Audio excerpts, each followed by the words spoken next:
আল্লাহর কোন বান্দা আল্লাহর এই ধরনের কোন এই সেই মুতাসাউফিফ মুত্তাকি পরহেজগার নবী প্রেমিক যখন কোনো কথা বলে তখন সেই কথাটা পৃথিবীর এক প্রান্ত থেকে আরেক প্রান্ত ছড়িয়ে যায়। তখন পৃথিবীর বাতাস তার জন্য গোলাম হয়ে যায়। কথা বল না, পৃথিবীর এই ইথার তরঙ্গমালা তখন তার কথাটা এটা মুহূর্তে চোখের পলকে তাদের কানে পৌঁছিয়ে দেয়। রাতের মধ্যে প্রেমের বন্ধন বেড়ে যায়। রাতের মধ্যে আল্লাহর সাথে তার বান্দার যে প্রেম নিবেদন হয়, আর সেই প্রেম নিবেদনে যখন কোনো একজন ব্যক্তি নিরিবিলি একাকী হয়ে যান, আর সে একাকিত্ব ওই সময় তার কাছে আর মনে হয় না যেহেতু আল্লাহর মহাশক্তি তার সাথে আছে। আল্লাহ পাক রব্বুল আলামিন ওই মুহূর্তে ওই সময়ে ওই বান্দার এমন পাশে আছেন, যেমন আজকের সেই মুকুটবিহীন সম্রাট মুজাদ্দিদ আমাদের পীর সাহেব তিনি বললেন যে নাহনু আকরাবু ইলাইহি মিন হাবলিল ওয়ারিদ, আল্লাহ দূরে নয়, আইনামা তাকুনু ফাসাম্মা ওয়াজহুল্লাহ। তাসাউফ হচ্ছে একটা পরিষ্কার জিনিস। তাসাউফের এই সাধনায় যখন কোনো ব্যক্তি আত্মনিয়োগ করেন তাকে তাহান্নুস করতে হয়। কি করতে হয়? তাহান্নুস। আপনারা কি শুনতেছেন? হাত উঁচু করে বলেন তো, শুনতেছেন?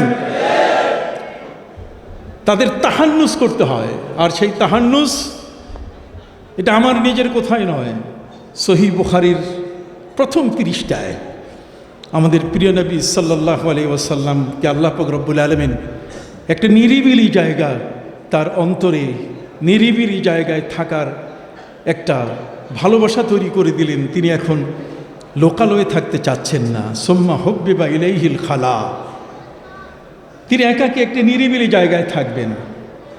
নবী করিম সাল্লাল্লাহু আলাইহি ওয়াসাল্লাম নিরিবিলি জায়গা তিনি বেছে নিলেন হেরা পর্বত। হেরা পর্বতের উচ্চতা হলো 2100 ফিট। সম্মানিত সুধী, পাহাড় এবং পর্বত এই দুটোর শব্দের মধ্যে পার্থক্য আছে। পাহাড় বলে যেটা 700 ফিটের নিচে যে উঁচু শৃঙ্গ অথবা যে উঁচু টিলা, এটা যদি 700 ফিটের নিচে হয় তাহলে পাহাড়, আর 700 ফিটের উপরে যদি হয় তাহলে পর্বত। তাকে কি বলে? পর্বত বলে। তাহলে পাহাড় আর পর্বতের মধ্যে কি আছে? পার্থক্য আছে। প্রিয় নবী সাল্লাল্লাহু আলাইহি ওয়াসাল্লাম তিনি ওই 2100 কদম বা 2100 ফিট উপরে উঠার পরে তারপর 70 হাত নিচে যে গুহাটিতে তিনি মোরাকাবা করতেন, আল্লাহর ধ্যানে ব্যস্ত থাকতেন। মোরাকাবা, মোরাকাবা আমরা করি। মোরাকাবা শব্দ শুনেছেন আপনারা? মোরাকাবা কাকে বলে? মোরাকাবার বাংলা কি? মোরাকাবার বাংলা হচ্ছে পর্যবেক্ষণ করা। কথা বোঝা গেছে? আল্লাযী তাসাআলুনা বিহি ওয়াল আরহাম ইন্নাল্লাহা কানা আলাইকুম রাকিবা। আল্লাহর রাকিব যে নাম, সেই নামটার সাথে মোরাকাবার সম্পর্ক আছে। অতএব যে ব্যক্তি মোরাকাবা করে সেই মোরাকাবাকারী মানুষটার মধ্যে আল্লাহর ধ্যান থাকতে হবে, না হলে সে মোরাকাবার উপযুক্ত ব্যক্তি হবে না। কথা কি বোঝা গেছে? মোরাকাবা হতে গেলে রাকিব যিনি, কথা বলেন না, যিনি আল্লাহ, কতক্ষণ না, যিনি রাকিব, সেই রাকিব আল্লাহর ধ্যানে তাকে আত্মনিয়োগ করতে হবে। আর আল্লাহর ধ্যানে যিনি আত্মনিয়োগ করেন তাকে 3টে জিনিস সবসময় বিবেচনায় আনতে হবে। 3টি জিনিস তার বিবেচনায় থাকতে হবে। এই 3টি জিনিসের মধ্যে একটি হলো যে আল্লাহ আলিম, এটা তার বিশ্বাসে আনতে হবে। মোরাকাবার মধ্যে তার 3টে জিনিসকে আয়ত্ত করতে হবে। মোরাকাবার মধ্যে বিশেষ পর্যবেক্ষণ, তার মানে পর্যবেক্ষণ শব্দের অর্থ হচ্ছে দেখা। পর্যবেক্ষণ শব্দের অর্থ হচ্ছে ধ্যানে কোনো কিছুর অন্বেষণে মত্ত হয়ে যাওয়া। যেহেতু মোরাকাবা শব্দটি রাকিব, এর যে মাদ্দা, এর যে বর্ণমালার সংখ্যা, তার সাথে এটার মহান সম্পর্ক, মহা সম্পর্ক। অতএব আল্লাহর ধ্যানে, আল্লাহর সন্ধানে যে মানুষটি নিরিবিলি তাকে খুঁজতে থাকে, কথা বুঝতে পারছেন, তার এই কর্মটাকে বলে মোরাকাবা। আপনি কথা বুঝতে পারছেন? যিনি এই মোরাকাবা করেন, মোরাকাবা করতে গেলে তাকে 3টে জিনিস তার চিন্তাধারার মধ্যে 3টি জিনিসকে জয় করতে হবে। 3টি জিনিসকে জয় না করলে কখনো মোরাকাবা হবে না। এই তিনটি জিনিসের মধ্যে একটি হলো যে আল্লাহ যে আলিম, আল্লাহ যে জানেন, আল্লাহর যে জানার ক্ষমতা আছে, এই জিনিসটাকে রপ্ত করতে হবে। আমি উদাহরণ দিয়ে আপনাদের কাছে বলবো, একেবারে সহজ হয়ে যাবে পানির মতো। কথা বুঝতে পারছেন? তার ধ্যানের মধ্যে থাকতে হবে যে আল্লাহ কি আলিম, তার ধ্যানের মধ্যে থাকতে হবে আল্লাহ সামি, তার ধ্যানের মধ্যে থাকতে হবে যে আল্লাহ বাসির। কথা বলেন না? তাহলে আলিম, সামি এবং কি বাসির। আপনারা কি সবাই শুনতেছেন? আরেকবার হাত উঠান দেখি, শুনতেছেন তো? এই কথাগুলো নিয়ে যাবেন। আলিম, আপনার ধ্যানের মধ্যে থাকতে হবে যে আল্লাহ আমার কাজটাকে তিনি জানেন। আমাদের প্রিয় নবী সাল্লাল্লাহু আলাইহি সাল্লাম তিনি হেরা পর্বতে 2100 ফিট উঁচু থেকে নিচে 70 কদম নিচে যেখানে তিনি বসে বিশেষ মোরাকাবায় ব্যস্ত ছিলেন। আজকের আমাদের পীর সাহেব হুজুর কেবলা বারবার সেই হেরার মোরাকাবার কথা বলছিলেন। এই জায়গাটি তিনি বেছে নিয়েছেন কেন? এই জায়গাটি বেছে নিয়েছেন এ কারণে, যখন 6 বছর বয়সে নবী করিম সাল্লাল্লাহু আলাইহি ওয়াসাল্লামের আম্মাজান সৈয়দা আমেনা যখন ইন্তেকাল করেন, তখন নবী করিম সাল্লাল্লাহু আলাইহি ওয়াসাল্লাম দাদার লালনে তিনি এসেছিলেন, দাদার অধীনে তিনি এসেছিলেন। দাদা তার দায়িত্বে এই নাতিকে নিয়ে তিনি তার লালন পালনের দায়িত্ব পালন করতেন। দাদা ছিলেন হযরতে নবী ইব্রাহিম আলাইহিস সালামের শরীয়তের উপরে আমলকারী ব্যক্তি।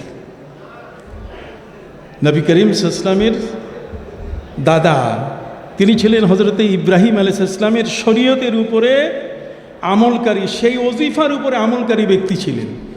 এই জন্য তার দাদা তিনি কখনো নিজে কাবা ঘরের সামনে 360টি মূর্তির পূজা হয়, কিন্তু দাদা খাজা আব্দুল মুত্তালিবকে ওই পূজারীরা কখনো তাদের মতে নিতে পারে নাই। পূজারীরা কোনোদিন খাজা আব্দুল মুত্তালিবকে তাদের দলভুক্ত করতে পারে নাই। হযরত খাজা আব্দুল মুত্তালিব তিনি ওই 360টি মূর্তির পূজার মাঝখানে তিনি কাবা ঘরের এতেকাফ করতেন, কাবা ঘরের ইবাদত করতেন। 360টি মূর্তির পূজা, তার মানে একদিনে যে মূর্তির পূজা, পরদিন সেই মূর্তির পূজা হতো না। 360 দিন মূর্তি পূজা হলে তারা মনে করতো যে একটা বছর তারা পার করেছে, এই জন্য তারা বছরের হিসাব করতো 360 দিন। তাদের বছরের হিসাব হতো কত? 360। তার মানে 360টি মূর্তি। এই 360টি মূর্তির পূজা, আজকের যে মূর্তিটার পূজা হতো কালকে আরেকটার, পরদিন আরেকটার, বাই সিরিয়াল 360টি মূর্তির পূজা শেষ হলে তারা মনে করতে একটা বছর তারা পার করেছে। তার মানে পূজা দিয়ে তাদের দিন শুরু, দিনের গণনা শুরু, বছরের গণনা শুরু, আবার পূজা দিয়ে কি শেষ। কথা বুঝেন নাই? এই 360 সংখ্যাটাকে নিয়ে পৃথিবীতে 365 দিনে বছর হয়, 360 দিনে বছর হয়। আর আমরা যারা মুসলমান, আমরা শশী শ্রাবণ বর্ষ পালন করি। শশী শ্রাবণ বর্ষর অর্থ হচ্ছে যে আমরা চান্দ্রবর্ষ অর্থাৎ চাঁদের হিসাবে, ওয়ায়াসআলুনাকা আনিল আহিল্লা কুল হিয়া মাওয়াকিতু লিন-নাসি ওয়াল হজ, আমাদের জন্য চাঁদকে আল্লাহ তাআলা একটি চিরস্থায়ী ক্যালেন্ডার বানিয়ে দিয়েছেন। অতএব চাঁদের হিসাব অনুযায়ী আমাদের বছর হবে 354 দিনে। কত? 354 দিনে। আমাদের শতকরা 98টি ইবাদত চাঁদের সাথে জড়িত। হজ বলেন, রমাদানের রোজা বলেন, কথা বলেন, ঠিক এমনি করে আরও অন্যান্য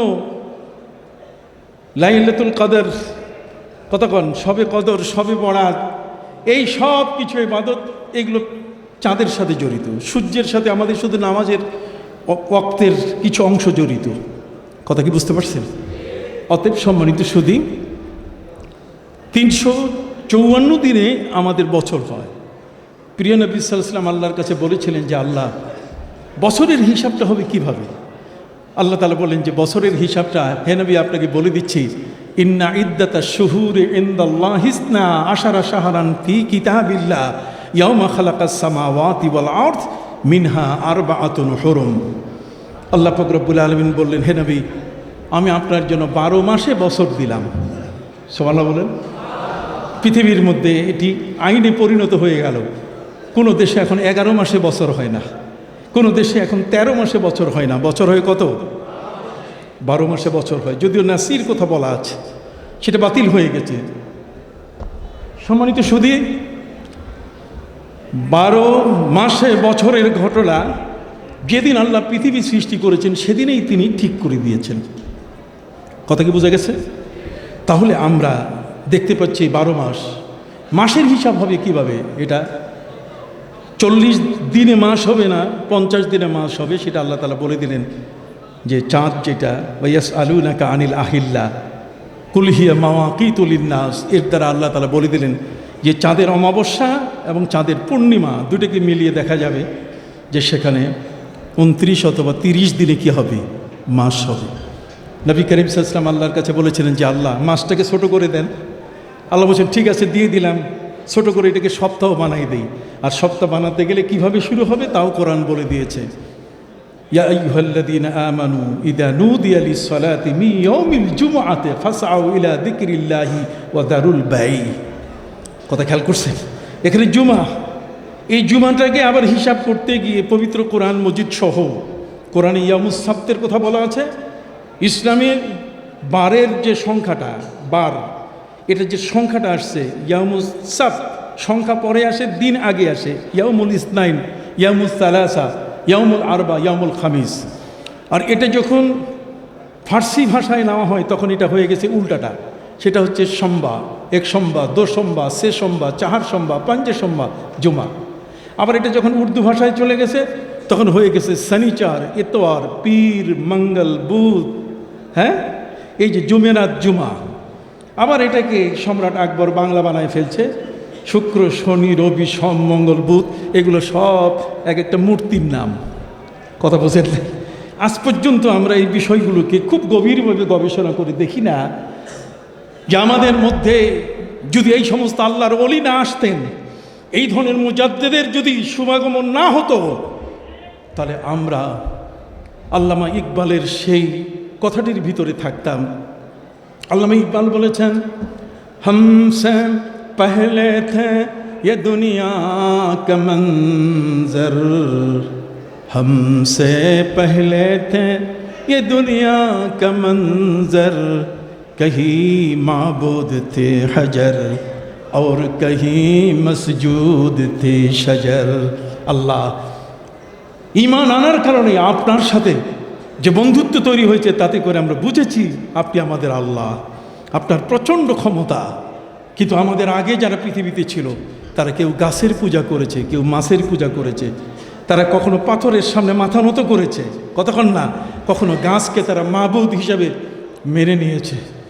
অতএব আল্লাহ পাক রব্বুল আলামিন আমাদেরকে এই মহান ওলিদের মাধ্যমে শিরক মুক্ত একটি জীবন, কথা বলেন, প্রতিমা মুক্ত একটি জীবন তিনি আমাদেরকে লালন করার জন্য সুযোগ করে দিয়েছেন। এ সমস্ত মহান ওলিরা পৃথিবীর বিভিন্ন প্রান্ত থেকে ছুটে এসেছেন এই সমস্ত জায়গায়, যে সমস্ত জায়গায় নারায়ণ তার শহরের নাম রেখেছে নারায়ণগঞ্জ, যে জায়গায় সেই ওই ধরনের অমুসলিম নাম রেখেছে রূপগঞ্জ, মানিকগঞ্জ, কথা বলেন না? ঠিক এমনি করে এমন কিছু নাম দিয়ে আমাদের দেশটা, যে দেশের প্রতিটি ক্ষেত্রে সেখানে অমুসলিম হিন্দুরা তারা সেখানে রাজত্ব করত, আর তাদের রাজত্বের অবস্থানটা ছিল এমন, আর এর উপরে ভিত্তি করে তারা নাম রেখেছে বিক্রমপুর, তার মানে বীর বিক্রম আদিত্য, কতক্ষণ না, বীর বিক্রম আদিত্যের এই দেশ, যেটা এখন মুন্সিগঞ্জের মধ্যে পড়ছে। সুবহানাল্লাহ বলেন। সেখানে এসছেন ঠিক এই ধরনের বাবা শাহ আদম সহ আরও অনেক অলিয়া উলিয়া, পীর মাসায়। ঠিক সুদূর ইরানের বাল্ক থেকে বাংলাদেশে মাছের পিঠে ছোঁয়ার হয়ে এসেছিলেন হজরতে শাহ সুলতান মাহমুদ বালখি রহমতুল্লাহ আলাই মাহি সওয়ার। মাছের পিঠে সোয়ার হয়ে তিনি দেশে ইসলামের বার্তা নিয়ে পৌঁছেছেন। বল্লিগু আন্নি ওয়ালাউ আয়া, একটি কথাও যদি তোমার জানা থাকে তাহলে অজানা যে জগৎগুলোতে আছে, যেই অঞ্চলগুলোতে আছে, সেখানে তুমি সেই কথাগুলো পৌঁছিয়ে দাও। সুবহানাল্লাহ বলে। সম্মানিত সুধী, যে কারণে সুদূর ইরানের বল্ক থেকে এই বাংলার জমিনে মাছের পিঠে সওয়ার হয়ে এসেছেন শাহ সুলতান মাহমুদ বাল্কি রহমতুল্লাহ আলাই, কুমিরের পিঠে সওয়ার হয়ে পদ্মা নদীর পাশে কিনারে এসে দাঁড়ালেন হজরতে শাহ মখদুম রূপোশ রহমতুল্লাহ আলাই। আর হিন্দু ধর্মের সবচেয়ে নিম্ন ক্লাসের যে মানুষগুলো, যাদেরকে হিন্দু সমাজ কোনো মূল্য দিত না, তাদের জীবনকে মূল্যায়িত করার জন্যে তিনি এসে গেলেন এই খুলনার জমিনের মধ্যে। হজরতে খাজা জাহান, হজরতে খান জাহান, এ মোনার্ক উইদাউট এ ক্রাউন, মুটুকবিহীন রাজা। সুবহানাল্লাহ বলেন। মুটুকবিহীন সম্রাট এসে গেলেন সেখানে। আর মুটুকবিহীন সম্রাট কিন্তু আজকেও আমাদের কাছে বক্তব্য রেখেছেন। কি বলেন? হাত উঁচু করে বলেন, কি ঠিক কিনা? মুটুকবিহীন সম্রাট আধ্যাত্মিক জগতের আজকের তার বক্তব্যে আমি বিমোহিত হয়ে গেছি। কথা বলেন। কিছু কিছু মানুষের তো মাপার ক্ষমতা আছে না? মাপার কি ক্ষমতা আছে? সত্যিকার অর্থে এ মোনার্ক উইদাউট এ ক্রাউন, তার মানে মুকুটবিহীন রাজা, যেমন একের পর এক শুধু জয় করতে করতে 360টি মসজিদ বানাই দিলেন। ঠিক অনুরূপভাবে সেই 60 গম্বুজ, কথা বলেন না, তার মানে 7 গম্বুজ, গম্বুজটা 7টাই গম্বুজ, এই জন্য 7 গম্বুজ, এই 7 গম্বুজটা হয়ে গেছে 60 গম্বুজ। কথা বলছেন না? তার মানে 60টি গম্বুজ এটা হয়ে গেছে। এই বাংলাদেশের মাটিতে হযরতে শাহজালাল ইয়েমেনি রহমতুল্লাহ আলাই 360 জন শাগরেদ নিয়ে এখানে এসেছেন। সম্মানিত শুধু গোবিন্দরাজ থেকে নিয়ে এই বাংলাদেশের পরশুরাম, বীর বিক্রম আদিত্য সহ এই বাংলাদেশের মধ্যে অমুসলিম কার্যকলাপ নিয়ে যারা বেঁচে ছিল, হজরতে শাহ সুফি নিসারউদ্দিন আহমদ রহমতুল্লাহ আলাই সহ হজরতে আবু জাফর মোহাম্মদ সালেহ, আউলিয়া কেরাম, বুজুর্গানে দিন, তারা এসে আমাদের মাথার টিকি কেটে টুপি পরিয়েছেন। সুবহানাল্লাহ বলেন। এবং আজকেই শুনেছেন যে কিভাবে একের পর এক পরিবর্তন। এই দরবার এটা একটা সংসদ, আমি বারবার বলছি, এটা একটা কি সংসদ? এটা মুকুটবিহীন সম্রাটের আধ্যাত্মিক সংসদ, যেই সংসদের মধ্যে যা বলা হয়, ওয়াইন্না মিন ইবাদিল্লাহ, আল্লাহর এমন বান্দা আছে, লাউ আকসামা আলাল্লাহি, যদি আল্লাহর কাছে বলে বসে যে আল্লাহ আপনি এটা পূরণ করে দেন, তাহলে ওই বান্দার ক্ষমতা নাই তার এই কথাকে রদ করে তার কাছে সে বিজয় লাভ করবে, বরং সে পরাজয় বরণ করে বলবে, আপনি বলুন আমার কি করতে হবে। সুবহানাল্লাহ। আপনি বলুন আমার কি করতে হবে। কথা বল না, সামি'না ওয়া আতা'না, শুনলাম আর কি আনুগত্য করলাম। কথা কি বুঝে গেছে? আমি বলতেছিলাম আমাদের প্রিয় নবী সাল্লাল্লাহু আলাইহি ওয়াসাল্লাম তিনি হেরা পর্বতের গুহায়, সেখানে তিনি তাহান্নুস করেছিলেন। আর তাআব্বুদ জাওয়াতুল আদাত, হ্যাঁ, তাআব্বুদুল লাইল, তিনি বেশ অনেক রাতের মধ্যে আল্লাহ তাআলা ইবাদতের আমাদের অনেক সময় দিয়েছেন। দিনের বেলায় হচ্ছে পিক আওয়ার, কথা কন না, আর রাতটা হচ্ছে ফ্রি আওয়ার। দিন হচ্ছে কি পিক আওয়ার। দিনের মধ্যে সন্তানদের মাদ্রাসায় নিয়ে যেতে হয়, বিদ্যালয়ে নিয়ে যেতে হয়, নিজের কর্মস্থলে যেতে হয়, অফিস আদালত করতে হয়, এই সব বিষয়গুলো। দিনটা হচ্ছে পিক আওয়ার, ওই সময়ে কারোর সাথে দীর্ঘক্ষণ কথা বলা যায় না। এই জন্য আত্মীয় স্বজন যা আছে সবগুলোকে বিবাহের দাওয়াত দেয় রাত্রবেলায়, যাতে দীর্ঘ সময় পর্যন্ত মেহমানদারি করা যায়, একখানে নিরিবিলি বৈঠক নিয়ে যেন কথা বলা যায়। কথা বুঝে গেছে? রাত হচ্ছে ফ্রি আওয়ার আর দিন হচ্ছে কি পিক আওয়ার। এই পিক আওয়ারের চেয়ে রাতের এই সময়টাতে যখন বান্দা আল্লাহর সাথে নিবিড়ভাবে পর্যবেক্ষণে চলে যায়, মোরাকাবায় চলে যায়, বলেন না কিসে চলে যায়? পর্যবেক্ষণে চলে যায়। এই জন্যই আল্লাহ পাক রব্বুল আলামিন দিনের নামে কোনো সূরা নাযিল করেন নাই। পবিত্র কোরআনে 114টি সূরার মধ্যে সূরাতুন নাহার বলতে গেলে কোনো সূরা নাই, বরং রাতের নামে সূরা আছে। আর সেই সূরাটির নাম হলো সূরাতুল লাইল, ওয়াল লাইলি ইযা ইয়াগশা ওয়ান নাহারি ইযা তাজাল্লা। কি আছে কিনা? আরো বলেন আছে কিনা? তার মানে রাতের মধ্যে প্রেমের বন্ধন বেড়ে যায়, রাতের মধ্যে আল্লাহর সাথে তার বান্দার যে প্রেম নিবেদন হয়, আর সেই প্রেম নিবেদনে যখন কোনো একজন ব্যক্তি নিরিবিলি একাকী হয়ে যান, আর সে একাকিত্ব ওই সময় তার কাছে আর মনে হয় না যেহেতু আল্লাহর মহাশক্তি তার সাথে আছে। আল্লাহ পাক রব্বুল আলামিন ওই মুহূর্তে ওই সময়ে ওই বান্দার এমন পাশে আছেন, যেমন আজকের সেই মুকুটবিহীন সম্রাট মুজাদ্দিদ আমাদের পীর সাহেব তিনি বললেন যে নাহনু আকরাবু ইলাইহি মিন হাবলিল ওয়ারিদ, আল্লাহ দূরে নয়, আইনামা তাকুনু ফাসাম্মা ওয়াজহুল্লাহ। কথা বুঝেন নাই?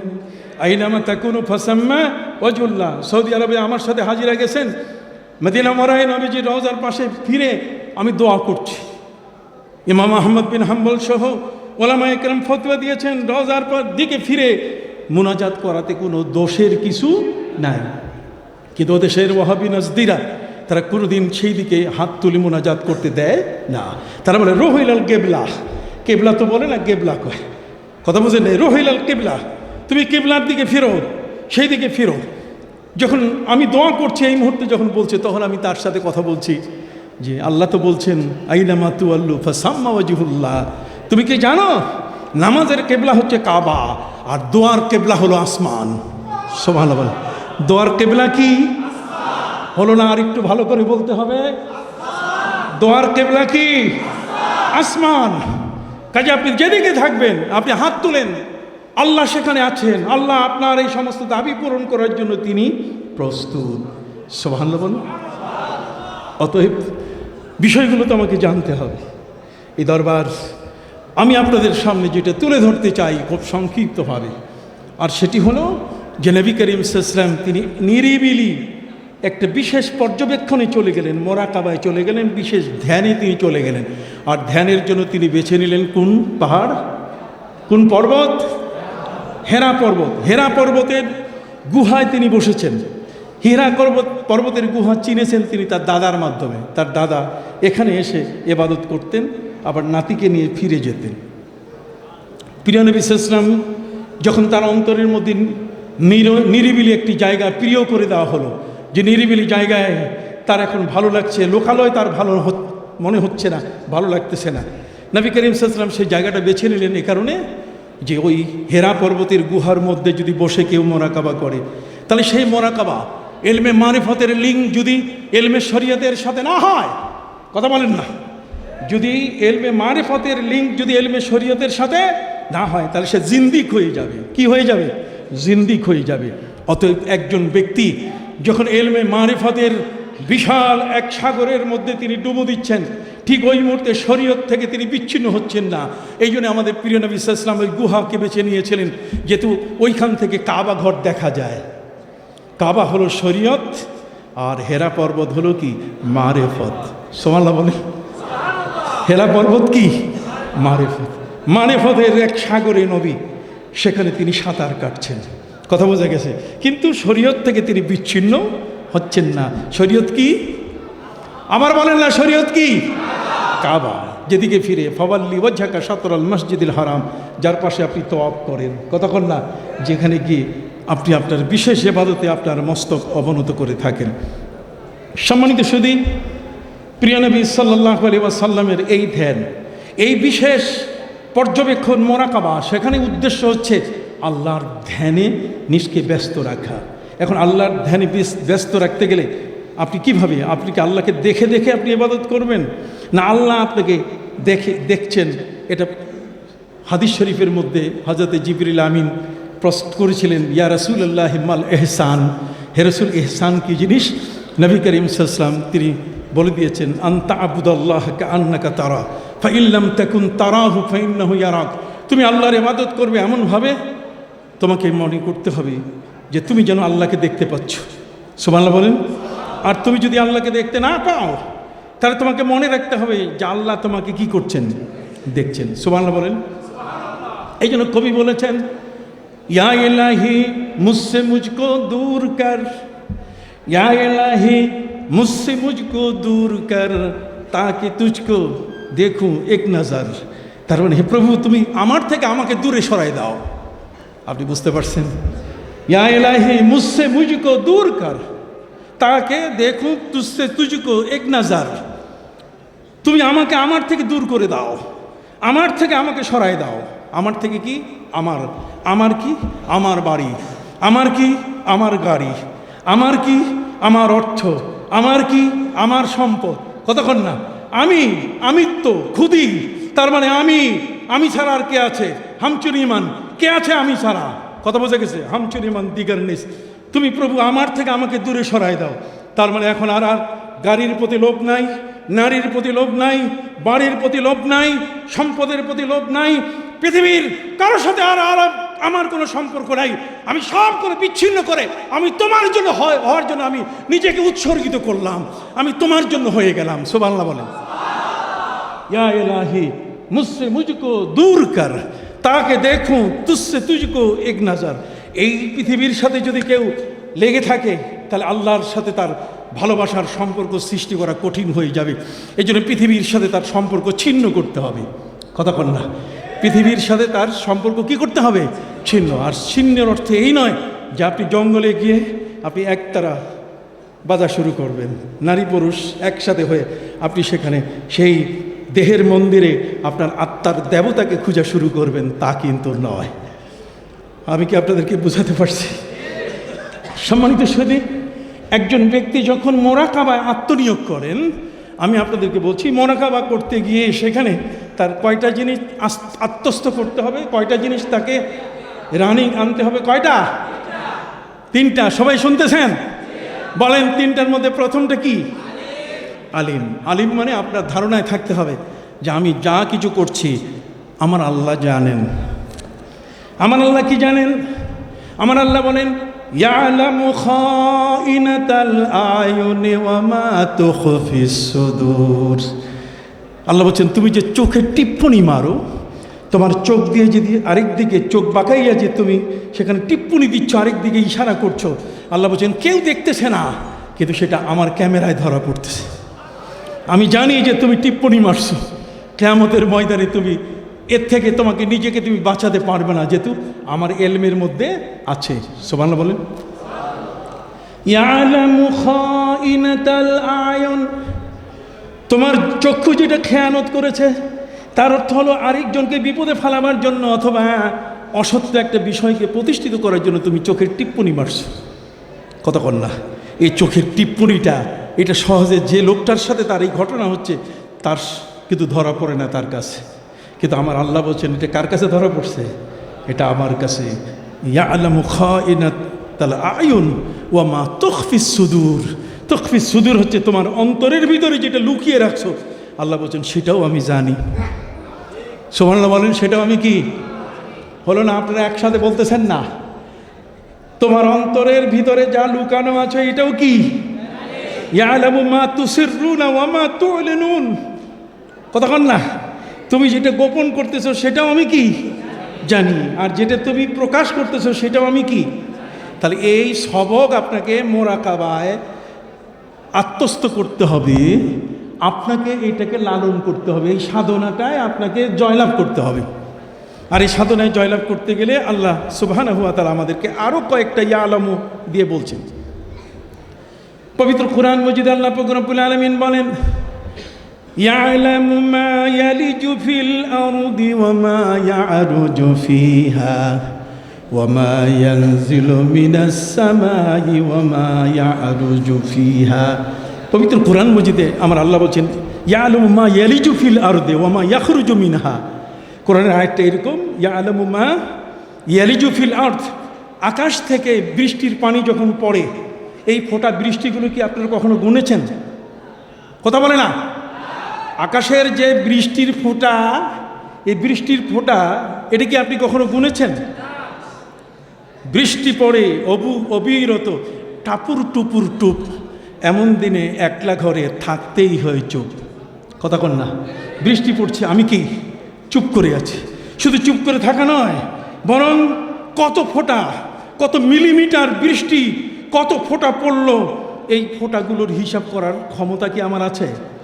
আল্লাহ বলছেন বান্দা, তোমার জমিনে, তোমার মাটির উপরে আমার আকাশের মেঘ থেকে যে পানি বর্ষিত হলো, যেই পানিটা পড়লো, সেই পানিটা তোমার মাটি কতটুকু তোমার জমিনে যেই ফসল খাইয়া তুমি বেঁচে আছো, সেই ফসলের মধ্যে পানি আমি আকাশ থেকে দিয়েছি কয়শো ফোঁটা। তুমি কি এটা লিস্টি করছো?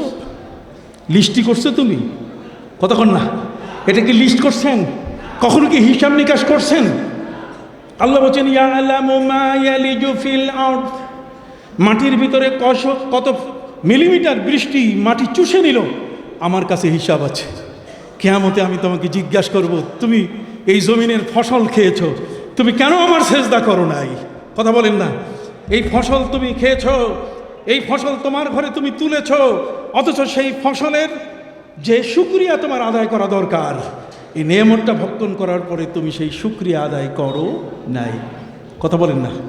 ইয়ালামু মা ইয়ালিজু ফিল আরদি ওয়া মা ইয়াখরুজু মিনহা, তোমার প্রতিদিন এই পানি পান করার জন্য মাটির নিচ থেকে কত গ্যালন পানি তুমি উঠাইছো, কতক্ষণ আমাদের নলকূপ থেকে, কথা বলেন, আমাদের ডিপ টিউবওয়েল থেকে, গভীর নলকূপ থেকে, ঠিক এমনি করে আমাদের পানির মাটির নিচ থেকে যে আমরা পানিগুলো বের করে আমরা খাচ্ছি, পান করছি, কতক্ষণ না, কত গ্যালন পানি বের হয়েছে, আমাদের কাছে কি হিসাব আছে?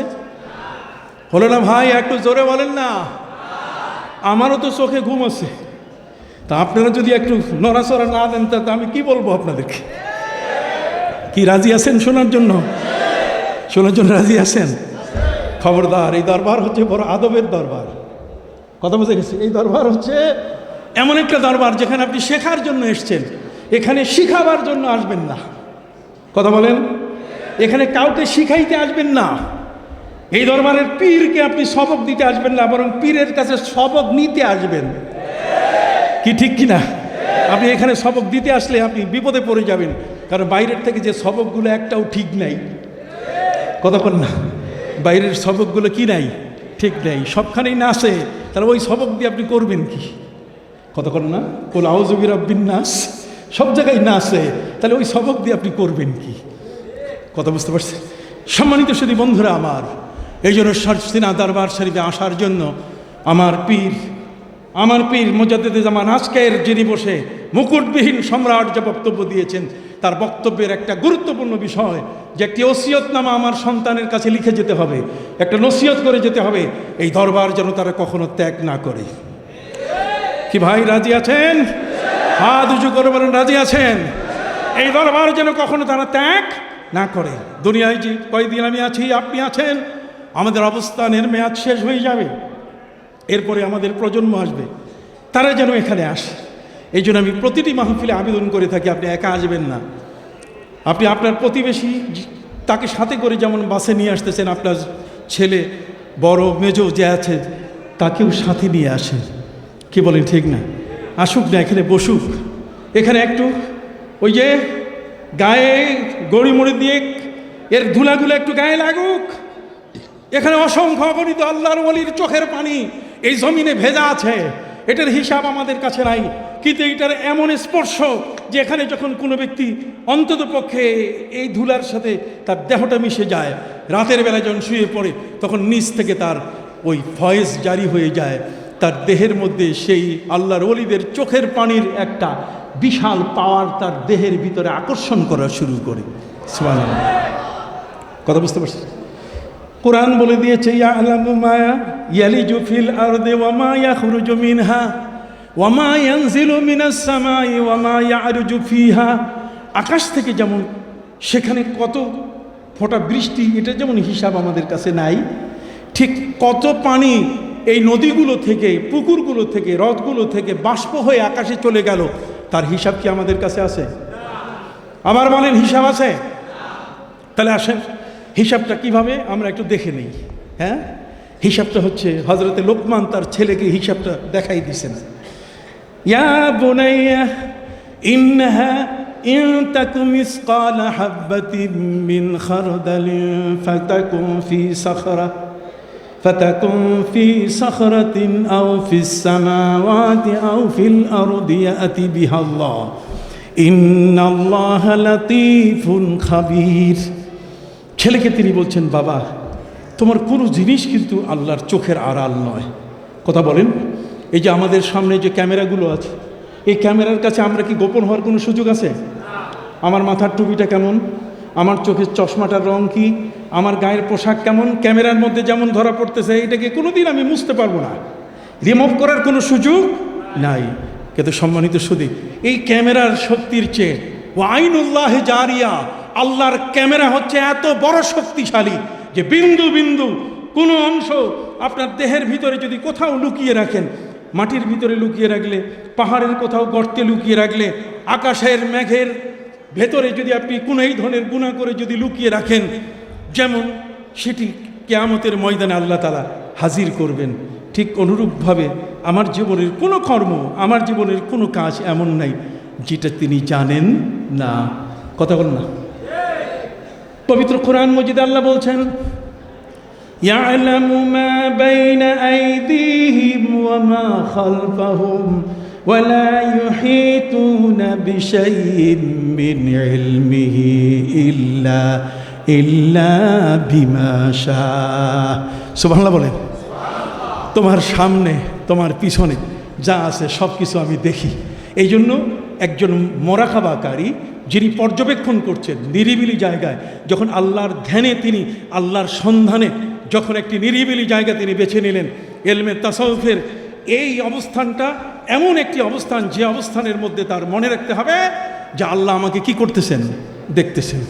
কথা কন না, আল্লাহ আমাকে কি দেখতেছেন, আমার সব কিছু কাজগুলো আল্লাহর এলেমে আছে, আল্লাহ জানেন। কথা বুঝেন নাই? এই গেল একটা। যিনি মোরাকাবা করবেন, এই মোরাকাবা করলে তার একটা জিনিস আয়ত্ত করতে হবে যে তিনি আমাকে জানেন, আমার সকল কর্মকাণ্ড তিনি জানেন। কোনোটাই তার হাত থেকে কোনো অংশ বাদ যাচ্ছে তা কিন্তু নয়, বরং তিনি আমার সাথে এটাকে প্রুফ করার জন্য ফিরিস্তা রেখে দিয়েছেন। পবিত্র কোরআন মজিদে আল্লাহ বলেন, মা ইয়ালফিযু মিন কাউলিন ইল্লা লাদাইহি রাকীবুন আতীদ। এখানে দেখেন রাকিব, মোরাকাবা। এই রাকিব পর্যবেক্ষণ, আমার পাশে ফিরিস্তারা আমাকে পর্যবেক্ষণ করার জন্য আছেন। তার মানে ফিরিস্তারা আমাকে দেখতেছে, আমি মুখে কি বলতেছি সেটার অডিও নিচ্ছে, আর আমার যা কিছু আমি মুখে বলছি, আমার অঙ্গভঙ্গি কর্মকাণ্ড সবগুলোর ভিডিও নিয়ে নিচ্ছে। কথা বল না, সুবহানাল্লাহ। তাহলে কোনো অবস্থাতেই আল্লাহর থেকে আমি বিচ্ছিন্ন হওয়ার কোনো সুযোগ নাই। সব দেখেন কে? সব জানেন কে? আল্লাহ। সম্মানিত সুধী, এরপরে আপনাকে আপনার ভিতরে আনতে হবে নিজের মানসিকতাটাকে পবিত্র করার জন্য।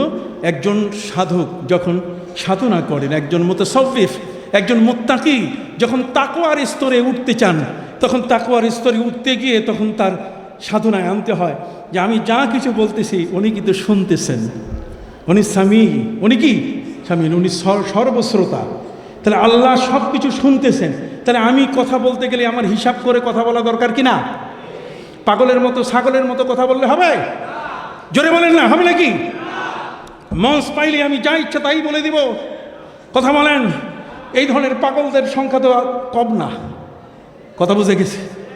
নিজের পরিচয় দিতে গিয়ে তারা বিশাল জ্ঞানী নিজেকে ব্যাখ্যা করছে, অথচ তারা এতটুকু তাদের অন্তরের মধ্যে ভয় নাই যে পবিত্র কোরআনের কোন আয়াতকে কোন খাতে ব্যবহার করতে হবে এবং এটাকে কোন অবস্থাতেই স্বাভাবিকভাবে এমন হালকাপনা করা যাবে না যে যাতে করে মানুষ মনে করে যে কোরআন বোধহয় এরকম কিছু একটা হাতের মোয়া, মৌলভী সাহেব যেমনে বানায় তেমনি হয়ে যায়। কি কোন মৌলভী সাহেব বলতেছে এখানে অমুক বুক আছে, অমুক বই আছে, তমুক আছে, সেই আছে, তেই আছে না। তো এই সমস্ত কথাবার্তা বললে তখন কোরআনের যে মর্যাদা এটা একটা নিম্ন পর্যায়ে চলে আসে। কতক্ষণ না, কোরআনের যে মূল্যটা এটা এমন একটা পর্যায়ে চলে আসে যেই পর্যায়টিতে আসার কারণে আল্লাহ তার বাণীর এই হালকা হওয়ার কারণে আল্লাহর মর্যাদাও কমে যায়। কতক্ষণ না, নদীর পুকুরের পানিতে যখন আপনি নামবেন, উজু শুরু করবেন, তখন যে ঢেউটা হয়, একখানে আঘাত লাগলে সেটা আঘাত খাইতে খাইতে ঢেউয়ের মধ্যে আঘাত খাইতে খাইতে চলে যায় শেষ পর্যন্ত, ঠিক কি না?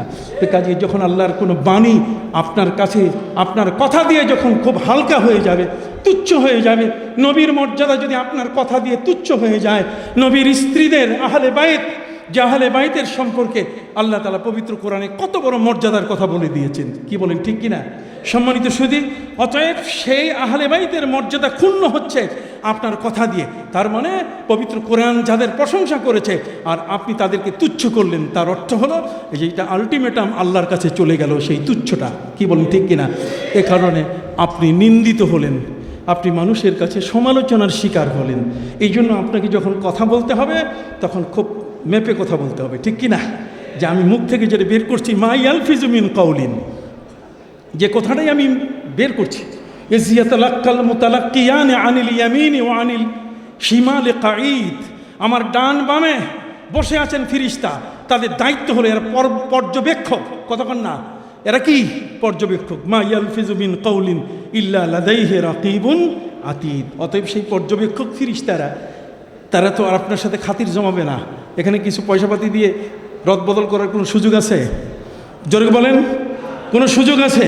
তাহলে আপনার সাধনার মধ্যে, মোরাকাবার সাধনার মধ্যে সেকেন্ড থিং যেটা, দ্বিতীয় যে জিনিসটা, সেই জিনিসটা আপনাকে আনতে হবে যে আল্লাহ তাআলা আমার সব কিছু শুনতেছেন, কতক্ষণ না আল্লাহ তাআলা আমার সব কিছু কি শুনতেছেন। যা বলি, আমি বক্তৃতায় বলি, আমি ক্লাসে বলি, কতক্ষণ না আমি আমার মাঠে আমার কৃষককে বলি, আমার ব্যবসায় আমার ক্লায়েন্টকে আমি বলি, আমি যেখানে যেভাবে যা বলবো সেই বলাটা এটা প্রত্যেকটাই রেকর্ড হচ্ছে, প্রত্যেকটা কি হচ্ছে, রেকর্ড হচ্ছে। এই জন্য যিনি মুতাসাউফিফ, যিনি মোরাকাবার জগতের মধ্যে নিমজ্জিত হয়েছেন, সেখান থেকে তিনি তার মুখের মধ্যে কষ্টেপ লাগানো শুরু করেন যে না, এখন কথা বলতে গেলে কষ্টেপটা খুলে তারপরে লাগাইতে হবে। আবু বকর সিদ্দিক রাদিয়াল্লাহু তাআলা আনহু, ওমরে ফারুক রাদিয়াল্লাহু তাআলা আনহু, দুইজনে মিলে যখন নবী করিম সাল্লাল্লাহু আলাইহি ওয়াসাল্লামের দরবারে স্বর উঁচু হয়ে গেছিল, তাদের কোন একটি বিষয় নিয়ে তর্কে স্বর যখন উঁচু হয়ে গেছিল, তখনই আল্লাহ তাআলা আয়াত নাযিল করলেন, ইয়া আইয়ুহাল্লাযীনা আমানু লা তারফাউ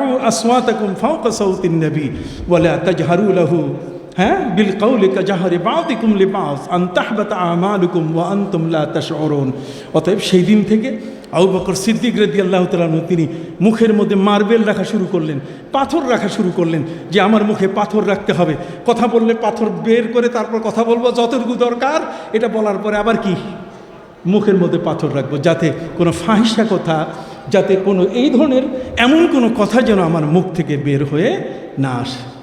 আপনি কি বুঝতে পারছেন কি ভাই, কথা বুঝতেছেন? আপনি যে দরবারে আসছেন সেই দরবারের সবক কিন্তু এগুলা।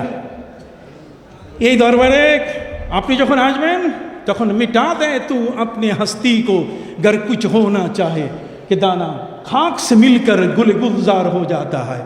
আপনি যতক্ষণ পর্যন্ত মাটির সাথে নিজকে মিশাবেন না, বীজ যতক্ষণ পর্যন্ত মাটির সাথে মিশে যাবে না, ততক্ষণ পর্যন্ত আপনার এই শক্ত দিলটা নরম হবে না।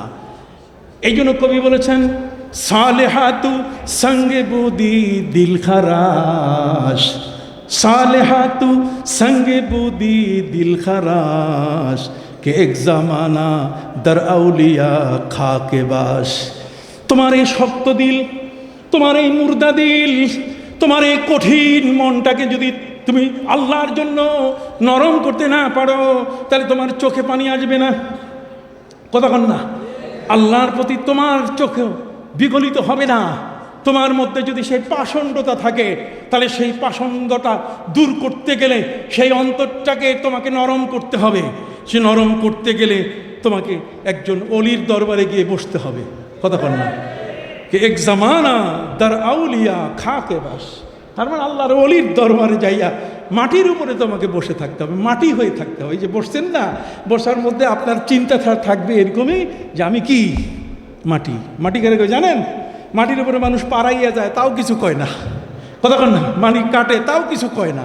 তার মানে সে নীরব হয়ে যায়, নিশ্চুপ হয়ে যায়, তার মধ্যে অহংকার থাকে না, গর্ব থাকে না, আমিত্ব থাকে না, সে নিজে বিশাল কিছু এটা কখনো বলে না। এই জন্য পৃথিবীতে কিছু অলি এমন দেখা গেছে যে অলি নিজের জীবনে কোনোদিন আমি শব্দ ব্যবহার করে নাই। কি শব্দ? আপনি বলছেন না কেন? কোন শব্দ? আমি শব্দ ব্যবহার করে নাই। আমিতে আমিত্ব, খুদি, এই জিনিসটা ব্যবহার করেন নাই তারা, কথা বুঝেন নাই। বরং যদি বলা হয় যে আপনি ভাত খেয়েছেন, খাবার খেয়েছেন, তো আমরা বলি হ্যাঁ আমি খেয়েছি, কিন্তু উনি এটা বলতেন না। উনি বলতেন আল্লাহ আমাকে খাওয়াইছেন। আপনি বাজার থেকে আসছেন, আমরা হ্যাঁ আমি আসছি, কিন্তু উনি উত্তর দিতেন আল্লাহ আমাকে আনছেন। সুবহানাল্লাহ বলেন। তবে আমিত্ব থেকে রক্ষা করে নিজকে বাঁচানো এটা একটা জটিল সাধনা। আর সেই সাধনাটা ওই জাগতিক সংসদে হবে না, এটা হবে এই সারসিনা দরবারের বাংলাদেশের মুসলমানদের আধ্যাত্মিক সংসদ। কথা বুঝেন নাই? এটা হচ্ছে আধ্যাত্মিক সংসদ। এই আধ্যাত্মিক সংসদে এখানে যারা আসবেন তাদের মধ্যে সেই পরিবর্তনগুলো চলে আসবে। কথা বল না? এখানে আসার পরে আপনি দেখবেন তার দৃষ্টিশক্তির বদলে যাবে, তার ভাষা বদলে যাবে, তার কথা বদলে যাবে, তার চাল চলন বদলে যাবে, তার আচার আচরণ বদলে যাবে, তার আখলাকের মধ্যে পরিবর্তন এসে যাবে। তখন দেখবেন তার সুর, তার কণ্ঠ, তার আওয়াজ এক ভিন্ন ধরনের আওয়াজ হয়ে গেছে। তখন এই পৃথিবীর মধ্যে সে একজন শালীন ব্যক্তি, পৃথিবীর মধ্যে সর্বোচ্চ মানের একজন ভদ্র ব্যক্তিতে সে পরিণত হয়ে যাবে। সুবহানাল্লাহ বল। এই জন্য আমাদেরকে বলা হয়েছে মান খাশিয়ার রহমান বিল গাইবে, আল্লাহ বলছেন যে ব্যক্তি আল্লাহকে ভয় করে, মান খাশিয়ার রহমান বিল গায়েব, আল্লাহকে দেখে নাই কিন্তু ভয় করতেছে কাকে? আপনি বলেন না কাকে? আবার বলেন কাকে? ওয়াজা বিকলবিন মুনিব, তার এমন একটা অন্তর নিয়ে আসলো যে অন্তরটা অনুগত হয়ে গেছে। এই অন্তরটাকে যদি বলা হয় যে এখন এই জর্ব লাগাতে হবে, এখন কাদেরিয়া সেলসেলার এই জেকের, আপনি দেখবেন তার ভিতরে কাদেরিয়া সেলসেলার জেকের শুরু হয়ে গেছে। সুবহানাল্লাহ বলেন। আল্লাহর ওলিদের সামনে যখন কোনো ব্যক্তি বসে, আমাদের পীর বর্তমান যিনি, তার বাবা আমাদের পীর, কতক্ষণ না, তার দাদা আমাদের পীর, আমার পীর কিন্তু একসাথে তিনজন। কয়জন? আমার পীর হলেন একসাথে কয়জন? তিনজন। বর্তমান যিনি, আমি তো তাকে বলছি যে মুকুটবিহীন সম্রাট, ঠিক কিনা? ওনার যে বুলেটিন, যে কথা তিনি বলছেন, সেই কথার মাধ্যমে তিনি যেমন মুকুটবিহীন সম্রাট, যেমন তার হাতে বায়াত নিয়েছে, তিনি আমার পীর, কিন্তু তার বাবার হাতেও বায়াত হয়েছে, তিনিও আমাদের কি পীর। তার যে বাবা অর্থাৎ বর্তমান পীর সাহেব হুজুরের যে দাদা, তার কাছেও কি বায়াত হয়েছে। আমি মাহফিল করতেছি সারেঙ্গল। কোথায়? সারেঙ্গল তো না, এটা শেহাঙ্গল, এটা রাজবাড়ির পাশে শেহাঙ্গল। সেখানে হজরত শাহ সুফি আবু জাফর মোহাম্মদ সালেহ রহমতুল্লাহ আলাই, এই দরবারের তিনি একজন মহান ওলি। কথা বুঝতে পারছেন? মহান ওলি তিনি। দুইটা ঘটনা আপনাদের সামনে বলি, আল্লাহর ওলিদের চোখের দৃষ্টি কেমন। আমি যখন সদ্য বিবাহ হলো মাত্র, আমি আমার শ্যালক সফিউল্লাহ, ও এখন বড় হয়ে গেছে, নেসারিয়া মাদ্রাসার এখন সে প্রভাষক, বড় হয়ে গেছে। তো ও ছোট, বিয়ের পরে আমার দেশে নিয়ে গেছিলাম নীলফামারী, রংপুর, ওই উত্তরবঙ্গের একটা কোনায়। তো ফেরার সময় যখন হুলারহাটে মুনির লঞ্চ বিকাল 4টার সময় ছাড়ে, আমরা ওই হিসাব করে সেখানে এসে মুনির লঞ্চ ধরি। মুনির লঞ্চ ধরার পরে সেই লঞ্চে আমরা যাত্রী হয়ে হুলারহাট থেকে এই স্বরূপকাঠি নেসারাবাদ যখন আসতেছি, তখন রাজবাড়িতে ঘাট ধরার পরে যখন লঞ্চটা কিছু দূর নদীর মাঝখানে এসে গেল, তখন ডাকাতি শুরু হয়ে গেল। এত কঠিন ডাকাতি, কাটা রাইফেল সামনে রেখে এরপরে লোকগুলোকে মারধর করছে। আমি দেখি অবস্থা খুবই খারাপ। আমি হুজুর মানুষ, আমার সাথে যারা আছেন তারা কম মাইর খাই নাই, আমাকে একটা আঘাতও করে নাই। শুধুমাত্র আমি খেয়াল করতেছিলাম যে আল্লাহ, দোয়া তো মনে আসতেছে না, কিন্তু শর্ষিনা দরবারের তো আমি একজন গোলাম। আল্লাহ, এই দরবারের তো আমি একজন সাধারণ গোলাম। আসে না অনেক সময় বিপদের সময় দোয়াও মনে আসে না। খেয়াল করছেন কথাটা? দোয়া যতটুকু পারছি আমি পড়ছি, কিন্তু সারসিনার যে একজন খাদেম, এই শব্দটি কিন্তু এটা কম নয়, এই শব্দটির কিন্তু ভার অনেক বড়। এই শব্দটা কি অনেক শক্তিশালী একটা শব্দ, যা আমি সারসিনার কি। আপনি কথা বলেন না, তাহলে কি বলবো? আমি বাদ দিয়ে দিব, আলোচনা বাদ দিই তাহলে। কি বলেন? সারসিনার আমি কি? তো গোলাম দিয়ে কি করা যায় দেখেন। ওয়ান সাফিনাতা মাওলা রাসূলিল্লাহি সাল্লাল্লাহু আলাইহি সাল্লাম ক্বাল, তিনি বলেন ইন্নী রাকিবতুল বাহরা। হযরত সাফিনা নবী করিম সাল্লাল্লাহু আলাইহি ওয়াসাল্লামের একজন গোলাম ছিলেন। তিনি বলছেন আমি একজন ব্যবসায়ী মানুষ, আমার জীবনের ব্যবসা শেষ করে আমি নবীর গোলামি বরণ করে নিলাম। নবীর গোলাম অবস্থায় আমি সন্ধ্যাবেলায় একটা বড় পদ্মা নদীর মতো একটা দরিয়া, কথা বলছেন আপনাদের বুঝাবার জন্য পদ্মা বললাম, দরিয়া পার হচ্ছিলাম, ঠিক আছে? দরিয়ার মাঝখানে আকস্মিকভাবে এমনভাবে ঝড়ো হাওয়া, এমন ঘূর্ণিঝড় হলো যে ঘূর্ণিঝড়ে আমার ওই নৌকা উল্টে গেল, নৌকার মালগুলো সব পড়ে গেল, নৌকার প্রতিটি পার্ট, তার যে তক্তাগুলো সব খুলে খুলে খান খান হয়ে গেল। আমি ওই সময় দেখলাম যে সন্ধ্যা প্রায় মাগরিব 1-8 ঘন্টা হয়ে গেছে, আর ঘূর্ণিঝড় হওয়ার কারণে একেবারে কালো অন্ধকার। ওই সময় আমি একটা তক্তা কোনো মতেই ধরে আমি সাঁতার দেওয়া শুরু করলাম। সাঁতার দিতে দিতে বেশ সময় লাগলো কিনারা পর্যন্ত পৌঁছতে। কিনারায় পৌঁছাবার পরে আমি সেখানে অনুভব করলাম ফিহে আজিম্মাতুন মিনাল হাইয়া। সেখানে গিয়ে দেখি যে অনেকগুলো অজগর সাপ আমাকে দেখার পরে এইভাবে হাঁ করে মাথা উঁচু করে আছে। আমি এখন কি করব, আমি ভয় পেয়ে গেলাম যে মহাবিপদের উপরে আরো মহাবিপদ। কি বলেন ঠিক না? ফেরারুকা মিনাল মাতার ওয়া উকুয়া ফিল মিজাব ওয়া উকুকা ফিল মিজাব। তুমি বৃষ্টি থেকে পালাইয়া যদি পুকুরে পিছলাইয়া পড়ো তাহলে পালাইয়া লাভ হইল কি? কথা কর না। বৃষ্টির হাত থেকে পালাতে গিয়ে যদি পুকুরে তুমি ভিজে দাও তাহলে এই বৃষ্টির হাত থেকে পালাইয়ে কোনো লাভ আছে? তো কাজেই ওয়া ফেরারুকা মিনাল মাতার ওয়া উকুকা ফিল মিজাব, ঠিক এরকম হয়ে গেছে। আমি কিনারায় আসলাম, কিন্তু সেখানে আমার এই মহাবিপদের মধ্যে আরও মহাবিপদ, যে অজগর সাপগুলো মাথা উঁচু করে আছে। আমি এই অজগর সাপ দেখে আমি ওদেরকে বললাম, রে অজগর সাপ, ইয়া আইয়াতুল হাইয়া, হ্যাঁ অজগর সাপ, আনা মাওলা রাসূলুল্লাহ সাল্লাল্লাহু আলাইহি ওয়াসাল্লাম, আমি নবীজির গোলাম, অতএব আমি নবীজির গোলাম। এটা বলার সাথে সমস্ত সাপের মাথা সব নিচু হয়ে গেল। দেখছেন, গোলাম পরিচয় দিতে গেলে কি হয়? কথা কন না। গোলাম পরিচয় দিতে গেলে কি হয়? হযরত সাফিনা নবী করিম সাল্লাল্লাহু আলাইহি ওয়াসাল্লামের তিনি ছিলেন একজন গোলাম। তিনি পরিচয় কি দিয়েছেন? নামের পরিচয় দিয়েছেন যে আমি অমুক ওসি সাহেবের ছেলে, আমি এমপি সাহেবের পুত্র। কথা কন না। আমি কার পুত্র, কার ভাগিনা, কে আমার মামু, কোনো পরিচয় নাই। পরিচয় শুধু একটাই, আর সেটা হলো কি? আমি রাসূল সাল্লাল্লাহু আলাইহি ওয়াসাল্লামের কি? আরেকবার জোরে বলেন, রাসূল সাল্লাল্লাহু আলাইহি ওয়াসাল্লামের আমি গোলাম। আস্তে করে সাপের মাথা কি নিচু হয়ে গেল। আমি উপরে উঠলাম, সাপ পথ খুলে দিল, পথ ছেড়ে দিল। আমি উপরে উঠলাম, উঠার পরে দেখি ফিহে আসাদুন, সেখানে একটা সিংহ এইভাবে আমার দিকে তাকায় আছে। আমি এখন সিংহের মুখে পড়ে গেলাম। সাপের হাত থেকে বাঁচার পর আমি পড়ে গেলাম কার মুখে? সিংহের মুখে। সিংহের মুখ থেকে এখন বর্তমান ডিসকভারি এই যে ইয়েগুলোতে অনেক সময় দেখা যায় যে কীভাবে এই যে কি বলে, এই যে বাঘ কীভাবে সুন্দরবনের মাঝি যা নৌকায় যারা কাজ করে তাদেরকে কিভাবে ধরে, এইভাবে দৌড়ে এসে ঘাড়ের মধ্যে ধরে ফেলে। কথা বুঝে গেছে? ওই বাঘটা আমার দিকে তাকিয়ে আছে। আমি এখন কি করব? আমি আমার পরিচয় একটাই, আমার পরিচয় হল আমি রসুলের কি? আবার বলেন, আমি রসুলের কি? গোলাম। আমি তাকেও পরিচয় দিলাম, ইয়া আবুল হারেস। বাঘের ডাক নাম হলো আবুল হারেস, তার নিক নাম। কতক্ষণ নাম? বাঘের কি নিক নাম, বাঘের ডাক নাম হলো আবুল হারেস। হারেস মানে ছিন্ন ভিন্ন করা, যাকে ধরে তাকে ছিন্ন ভিন্ন করে ফেলে, এই জন্য তার নাম হচ্ছে আবুল হারেস। আমি তাকে ডাক দিলাম, ইয়া আবুল হারেস, রে আবুল হারেস সিংহ, আনা মাওলা রাসূলুল্লাহ সাল্লাল্লাহু আলাইহি সাল্লাম, আমি নবীজির গোলাম। এটা বলার সাথে সাথে সুম্মা ত ত, হাদিসের মধ্যে আসছে কি ত ত, তার মানে সে মাথা নিচু করে আমাকে বলল, ওকে ওকে ওকে, বুঝে ফেলছি তুমি নবীর গোলাম। সুবহান। ত ত শব্দের অর্থ হচ্ছে সে আমাকে অভয় দিয়ে মাথা নিচু করে দুইবার মাথা নিচু করে বলল যে তোমার ভয় নাই, তোমার পরিচয় কি? নবীর কি? সুম্মা ত ত। এরপরে আমার সামনে ওই অজগরগুলো মাথা নিচু করে থাকলো, কিন্তু পার হবো কেমনে? সাপের গায়ে পা দেওয়া ছাড়া। আজিম্মা, আজিম্মা শব্দের অর্থ হচ্ছে যে অসংখ্য সাপের বাথান, মানে একসাথে মিলে হাজার হাজার সাপ।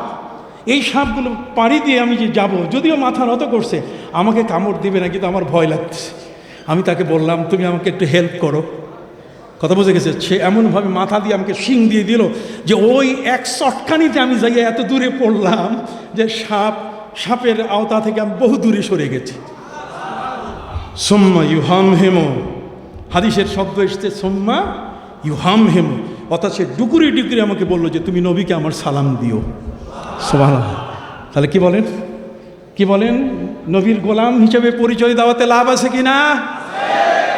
এই জন্য গোলাম রসুল কেউ নাম রাখেন, অথচ আজকের কিছু দুষ্ট দুরাচার জ্ঞান পাপী তারা বলে গোলাম রসুল রাখা যাবে না। কতক্ষণ না। আর যদি মাওলা রাসূলুল্লাহ রাখা যায়, কি কোন এখানে স্যার সিনেমা দেশের ভাইস প্রিন্সিপাল সব বসে আছেন, বড় আলেম মানুষ, যদিও আমার সাগরেদ, অত্যন্ত প্রিয়, কথা কর না, আমার প্রিয় সাগরেদ, কিন্তু নিজের পরিচয় দিতে গিয়ে মাওলা রসুলিল্লাহ, মাওলা রসুল, গোলাম রসুল নাম রাখাতে তারা বলে হবে না। ইদানিংকালে এক দুষ্ট দুরাচার, সে তার উস্তাদের মাদ্রাসায় গেছে। উস্তাদের মাদ্রাসায় যাওয়ার পরে উস্তাদ জিজ্ঞেস করছে, তোমার নাম কি? তো সে বলেছে, আমার নাম হচ্ছে হুসাইন। না না না না, এই নাম রাখা যাবে না, এটা শিয়ার নাম। অথচ সে জানে না যে এই নামটি ধরে আমার নবী কতবার তার প্রিয় নাতি হুসাইনকে ডাক দিয়েছেন। কত হাদিসের মধ্যে হুসাইন নাম এসছে। হাসান আর হুসাইন জান্নাতের ফুল হিসেবে হাদিসের মধ্যে ঘোষণা করা হয়েছে। হুসাইন, হাসান, কি চমৎকার পবিত্র নাম! আর সেই নামটাকে শিয়াদের মধ্যে ঢুকাই দিয়া ইমাম হুসাইনকে কলঙ্কিত করলো। এই ধরনের দুষ্ট, এই ধরনের দুরাচার, এই ধরনের জ্ঞান পাপী আমাদের সমাজের মধ্যে আছে কিনা? এই জন্য খবরদার, কোরআন সতর্ক করেছে, লা তাদউ দুআ আর রাসূল বাইনাকুম কা দুআই বাযিকুম বায। খবরদার, ভাষা শিখো, কথা শিখো, বলতে শিখো, অ্যাপ্রোচিংটা শিখো। তুমি কার কাছে কি বলছো, তুমি কার কাছে কাকে কি সম্বোধন করছো, কি ভাষায় সে সম্বোধন পেতে পারে, কথা কর না? সেই ভাষা দিয়ে তো তুমি তাকে সম্বোধন করবে, ঠিক কি না? তোমার ভাষাটা যদি ভালো না হয়, এক রাজা স্বপ্নে দেখেছে একটা কিছু, উনি ডাক দিলেন তার দেশের সমস্ত ওই যারা এই বাজে কাজটা করে, মানে জ্যোতিষী, ডাক দিয়ে বলছে যে যদি কেউ আমার স্বপ্নটা ভেঙে দিতে পারে আমার, তাহলে আমি যা স্বপ্ন দেখেছি তাহলে তাকে সবচেয়ে বেশি পুরস্কার দেবো আমি। লাইন ধরছে বিশাল হাওলাদারের গোষ্ঠী, কথা কন না, সব হাওলাদার, জ্যোতিষী, গণক, এই সব যারা এই হারাম কাজে লিপ্ত, তারা শেষ পর্যন্ত রাজার কাছে গেছে। রাজাকে জিজ্ঞেস করছে, আপনি কি দেখেছেন? আমি দেখেছি স্বপ্নে আমার একটা দাঁতও নাই, আমার একটা দাঁতও কি নাই, আমি কি দেখলাম? তখন ওই লোকটা বলছে যে আপনার ভাগ্য এত খারাপ, আপনার সামনে আপনার স্ত্রী মারা যাবে, ছেলে মারা যাবে, নাতি মারা যাবে, পুতি মারা যাবে, লাঠি মারা যাবে, ঠ্যাঙ্গা মারা যাবে, সব শেষ হবে, তারপরে আপনি মরবেন। রাজা বলছে, তোমাকে আমি এই তাবির করার জন্য ডাকছি? হ্যাঁ, এই জল্লাদ কল্লা উড়াই দে। জল্লাদ যখন কল্লা উড়াই দিছে, তখন বাকি যারা আছে সব এখন লাইন ভেঙে গেছে, লাইনে এখন কেউ নাই। একজনের মাথা তো গেছে। এটা গল্প বলতেছি, এটা কোরআন হাদিসের কথা না, আবার পরে এটা নিয়ে ঝুলাঝুলি হবে, কথা বুঝেন নাই? বুঝাবার জন্য উপমা মিসাল দেওয়া যায় যাচ্ছে, কতক্ষণ না? ইনজিল শরীফের মধ্যে একটা সূরা গেছে, সূরাতুল আমসাল, আর কোরআনের মধ্যে তো অসংখ্য আবার বলা হয়েছে, হ্যাঁ, দরাবাল্লাহুল আমসালা মাসালাহুম কামাসালিল্লাযী ইসতাওকাদা নারা, আছে কি না? মিসাল তো দেওয়া যায়।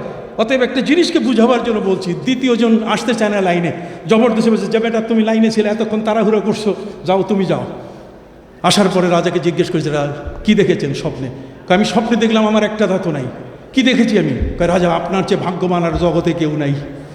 তার কারণ আপনার স্ত্রীও এত হায়াত পাবে না, আপনার সন্তানও এত হায়াত পাবে না, আপনার নাতিও এত হায়াত পাবে না, যতটুকু হায়াত আপনি পাবেন, আপনি সবার চেয়ে বেশি হায়াত পাবেন। তখন বলছে, রে খাজানসি, ওকে লাখ টাকা দিয়ে দে। তাহলে কথা তো একটাই বলছে, কথা কর না? এই জন্য ভাষা জানতে হবে। আমার নবীকে যদি ঠিক মতো ভাষা দিয়ে বলা যায়, তাহলে তোমার জন্য আল্লাহর কাছে বিশাল মর্যাদার স্থান অপেক্ষা করছে। আর যদি নবীর সাথে তুমি ভাষা খারাপ করো, নবী পরিবারের সাথে যদি তোমার ভাষা খারাপ হয়, নবী পরিবারের সাথে তোমার অ্যাপ্রোচিং যদি নষ্ট হয়, তুমি যদি সেখানে বাজে মন্তব্য করো, বাজে শব্দ বলো, তাহলে আনতাহবাতা আমালুকুম ওয়া আনতুম লা তাশউরুন। তোমার টুপি আর জামাটাই শুধু আছে, তোমার আমলের একটা কিছু নাই, সব ধ্বংস হয়ে গেছে। কতক্ষণ শুধুমাত্র টুপিটা আছে আর পোশাকটা আছে, বাকি আর তোমার কিছু না। তুমি যতই ফটফট করো, তোমার এই ফটফটানি এটা কিচ্ছু না, তোমার ভিতর শূন্য। আমি কি বোঝাতে পারছি? আমি আর দীর্ঘ সময় বলবো না, আমি অতটুকু কথা বলতে চাই। সেটি হলো এই যে একজন মোরাকাবার মানুষ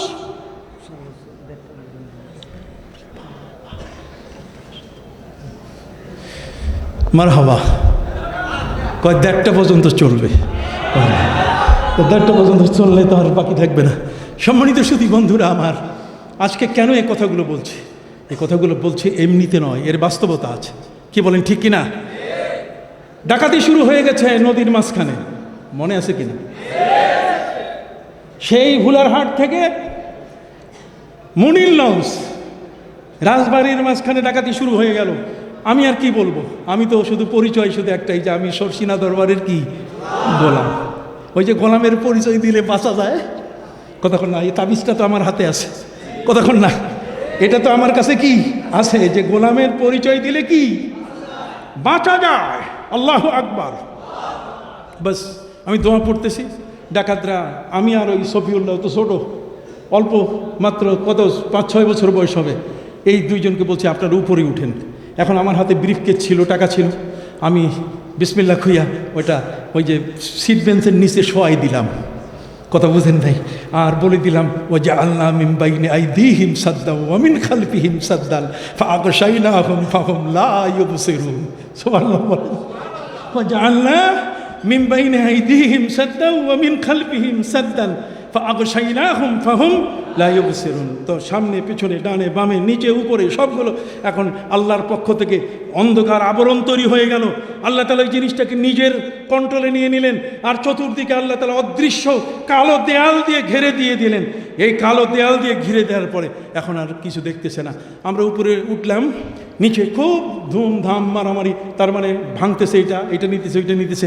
এরপর আমাদেরকে নিচে নামালো, নামার পরে দেখি সবার টাকা পয়সা যা আছে ব্রিফকেস টিফকেস ভাঙা শেষ। আমার টাকা আমানত যা আছে ঠিক তেমনই আমি পাইলাম। আমার শ্যালক, তাকে জিজ্ঞেস করলে এই সত্যতা পাওয়া যাবে। সম্মানিত শুধু আমরা আসতেছিলাম, ডাকাত ওই আমরাজুরি একটা জায়গার নাম, না কতদিন পরে মনে করতেছি, আমরাজুরি একটা জায়গার নাম, আমরাজুরিতে ডাকাতগুলো নেমে গেল। এবার লঞ্চ ছাড়লো, তো ডাকাত তো নেমে গেছে। যখন এই থানায় চলে আসলো, নেসারাবাদ থানায়, এখানে আসার পরে যারা পুলিশ তারা বোঝে আপনারা সবাই থাকেন, ডাকাত ধরবো ভিতরে আছে কিনা। ডাকাত তো নেমে গেছে, ডাকাত আসে নাকি, ডাকাত এত পাগল না, কথা বুঝেন নাই, ওরা তো প্রস্তুতি নিয়ে আসছে কোন জায়গায় নামতে হবে, কোন জায়গায় দৌড়াইতে হবে।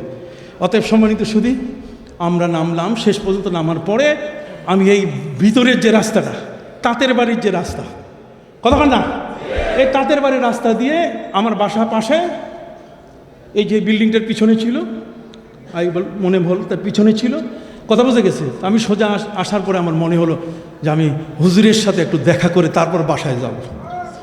তখন শাহ সুফি আবু জাফর মোহাম্মদ সালেহ রহমতুল্লাহ আলাই দরবারে বসা, দরবারে তিনি বসে আছেন। আমি দরবারে দেখেন না, একটা সিঁড়ি পরে আরেকটা সিঁড়ি, এরপর লম্বা, আবার একটার পরে একটা সিঁড়ি, ঠিক না, এইটাও আগের থেকে, এটা গতকালকে তৈরি হয়েছে তা না, কথা বুঝে গেছে। আমি যখন উপরে উঠবো সিঁড়িতে, তখন হুজুর আমার পীর আবু জাফর মোহাম্মদ সালেহ রহমতুল্লাহ আলী তিনি ডাক দিয়ে বলছেন, মৌলানা লঞ্চেতে কোনো অসুবিধা হয় নাই, সুবহানাল্লাহ, লঞ্চেতে কোনো অসুবিধা হয়নি, আল্লাহু আকবার। আমার গায়ের পোষণ খারাপ হয়ে যাচ্ছে। তার মানে আমার জীবনের বাস্তব একটা ঘটনা। এটা কোন দরবারে আপনারা এসেছেন, কোত্থেকে আপনারা এসেছেন? আল্লাহ আমাদেরকে এই মহান দরবার মিলাই দিয়েছেন আমাদের জীবনের জন্য, এর চেয়ে আমাদের সৌভাগ্যের আর অন্য কিছু না। ওয়াহিব্বুস সালিহিনা ওয়া লাস্তু মিনহুম, ওয়াহিব্বুস সালিহিনা ওয়া লাস্তু মিনহুম লাআল্লাল্লাহা ইয়ারযুকুনি সালাহা।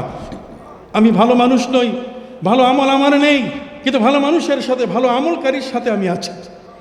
অতএব শুনিদাম দররোজে উম্মীদ বিম, শুনিদাম দররোজে উম্মীদ বিম বাদারা ছিলাম। তখন আমার চোখের দৃষ্টি শুধু আপনাদের মধ্যে সীমিত ছিল না, 900 কিলোমিটার দূর, 500 মাইল পর্যন্ত, বাল্ক ইরানের সেই নাহাবান্দ এলাকা পর্যন্ত চলে গেছে। আমি দেখলাম আমার সৈন্যরা বিপদে পড়েছে। এই জন্য আমার হাতে তো মেঠোফোন নাই, মোবাইল নাই, কথা কন না, আমার কাছে মেঠোফোন নাই, মোবাইল নাই, আছে আমার সেই মুখের জবানের শক্তি। আল্লাহর কোন বান্দা, আল্লাহর এই ধরনের কোন এই সেই মুতাসাউফ মুত্তাকি পরহেজগার নবী প্রেমিক যখন কোনো কথা বলে, তখন সেই কথাটা পৃথিবীর এক প্রান্ত থেকে আরেক প্রান্ত ছড়িয়ে যায়। তখন পৃথিবীর বাতাস তার জন্য গোলাম হয়ে যায়, কথা কন না, পৃথিবীর এই ইথার তরঙ্গমালা তখন তার কথাটা এটা মুহূর্তে চোখের পলকে তাদের কানে পৌঁছিয়ে দেয়। সুবহানাল্লাহ। আকাইদে নাসাফি খুলে দেখা। সম্মানিত সুধী, এই জন্য আমি আপনাদের খেদমতে বিনয়ের সাথে আবেদন করতে চাই, দৃষ্টি, সব দৃষ্টি এক নয়, কতক্ষণ না, সব দৃষ্টি কি একরকম? অতএব আমার হুজুর কিবলা হযরত শাহ সুফি আবু জাফর মোহাম্মদ সালেহ রহমতুল্লাহ আলাই, উনি দেখতে পেয়েছেন ওই মুনির লঞ্চের মধ্যে কি ঘটছে, কতক্ষণ না। আল্লাহর ওলিদের চোখের দৃষ্টি। যদি বড় পীর আব্দুল কাদের জিলানী রহমতুল্লাহ আলাই 300 মাইল দূরে একজন মহিলা যখন বিপদে পড়েছিল, একজন যুবক যখন তার ইজ্জতের উপরে হাত দিতে চেষ্টা করছিল, তখন সেই মহিলা ডাক দিয়েছে, ইয়া গাউস আগিসনি, হে গাউসুল আজম, হে মহিউদ্দিন আব্দুল কাদের জিলানী আমাকে সাহায্য করুন। ওই মুহূর্তে তিনি আসরে রুজু করতেছেন। আসরে রুজু করার অবস্থায় চোখের দৃষ্টি চলে গেল 300 কিলোমিটার দূরে। পায়ের জুতা খুলে তিনি এমনভাবে মারছেন, যাইয়া সেই 300 মাইল দূরে যুবকের গালে চপেটাঘাত শুরু করলো। যুবক সাথে সাথে সেখানে পড়ে গেল। ওই মহিলা তার ইজ্জত নিয়ে বেঁচে গেলেন। সুবহানাল্লাহ।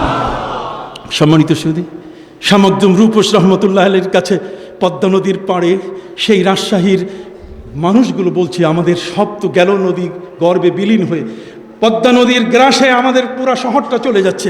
হুজুর কি করা যাবে? এখানে কি কোনো ব্যক্তি যদি ইচ্ছে করে এখানে যদি কোনো ওই ধরনের ওই পাথরের বড় বড় বক্স যদি ফেলে দেয়, তাতে কোনো মতেই এই মানে গ্রাস এটাকে রক্ষা করার কোনো, গ্রাস থেকে বাঁচার কোনো সুযোগ নাই।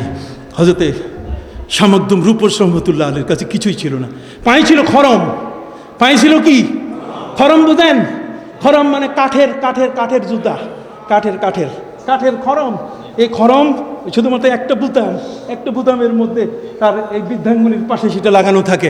সম্মানিত শুধু ডাইন পাশের খরমটা দিয়ে তিনি বলছেন, আগে পদ্মা নদীটাকে শাসন করে দেই, তারপরে দোয়া করব। উনি পদ্মা নদীকে সামনে দেখে তিনি বলেন, রে পদ্মা থাম। বলার সাথে সাথে পদ্মা ওই যে থেমে গেছে, আর পদ্মা আগাতে পারে নাই। পদ্মা আগাতে পারে নাই। অতএব যারা আজকে এই সমস্ত অলিয়া উলিয়াদের সম্পর্কে বাজে কথা বলে, মিথ্যে কথা বলে, তহমত দেয়, তাদের প্রতি অপবাদ দেয়, এরা জ্ঞান পাপী। এদের এই জগৎ সম্বন্ধে আদৌ কোনো নলেজ নাই। এদের চক্ষু আবু বকর সিদ্দিকের চক্ষু নয়। আবু বকর সিদ্দিক রাদিয়াল্লাহু তাআলার স্ত্রী কতক্ষণ তিনি তাকে মনে মনে বলবেন, ভাবছিলেন যে আমি একটু আমার স্বামীর কাছে আবু বকর সিদ্দিক রাদিয়াল্লাহু তাআলার কাছে বলবো। উনি যখন রাষ্ট্রের প্রধান, তিনি স্ত্রী, তিনি মনে মনে চাইলেন যে আমি একটু মিষ্টি খাবো। কিন্তু পরিবারের যে টাকা, যেভাবে উপার্জনটা যতটুকু, তাতে মিষ্টি খাওয়ার টাকা থাকে না। ঘরের অনেক মা আছেন, বোন আছেন, তারা স্বামীর দেওয়া সপ্তাহের টাকা, এর থেকে খরচের কিছু টাকা তারা বাঁচান। হযরত আবু বকর সিদ্দিক রাদিয়াল্লাহু তাআলার স্ত্রী, তিনি ওই মিষ্টি খাওয়ার জন্য কিছু প্রতি সপ্তাহের কিছু টাকা বাঁচাতে যখন টাকাগুলো একটু বেশি হয়েছে, তখন তিনি আবু বকর সিদ্দিক রাদিয়াল্লাহু তাআলা হাতে দিয়ে বলছেন, আবু বকর, হে আমার প্রিয় স্বামী, আমার মিষ্টি খাওয়ার বড় আগ্রহ, ইচ্ছা, কিন্তু টাকা ছিল না। আপনার দেওয়া খরচের টাকা থেকে আমি এই টাকাটা বাঁচিয়ে আজকে দিলাম, একটু মিষ্টি এনে দেন। আবু বকর সিদ্দিক রাদিয়াল্লাহু বলে, দেখো তোমার হাতে এই টাকাটা তুমি বাঁচাইতে পারছো, তাহলে বোঝা গেল রাষ্ট্রীয় কোষাগার থেকে আমাদের বেতন বেশি আসতেছে, আমাদের টাকা বেশি আসতেছে। কথা বলছে, যেটা তুমি বাঁচাইছো সেটা দিয়েও তো সব মাস চলে গেল, তাহলে এই অতিরিক্ত টাকা আমাদের প্রয়োজন নাই। উনি বলছেন, মিষ্টি খাওয়া নয়, বরং চলো এটা রাষ্ট্রীয় কোষাগারে জমা দিই। রাষ্ট্রীয় কোষাগারে জমা দেওয়ার মতো মাথার চিন্তা, দৃষ্টিশক্তি যেটা আমার রাষ্ট্রের, সেটা আমি কেন ব্যবহার করব? অথচ আমরা কি করি এখন?